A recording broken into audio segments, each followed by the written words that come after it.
pela vida de vocês, pela vida dos nossos visitantes, por a vida dos nossos irmãos que estiveram conosco aqui durante este dia, e que realmente Deus abençoe ricamente a vida de vocês.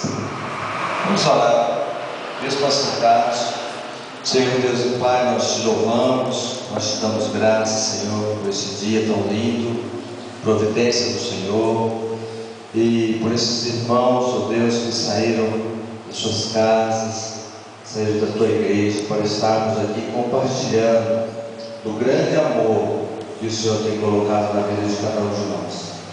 Pai, que esta união, que esta comunhão seja realmente agradável a Ti, e que isso possa permanecer na vida da Tua igreja, na vida de todos aqueles que realmente têm temor do Senhor.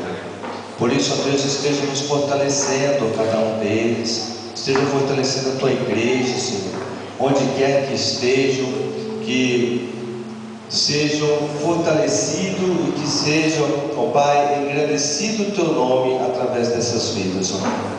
Que o trabalho naquela cidade seja afinco, seja um trabalho, ó Deus, onde realmente o Senhor esteja à frente de todas as coisas ali que eles vierem fazer.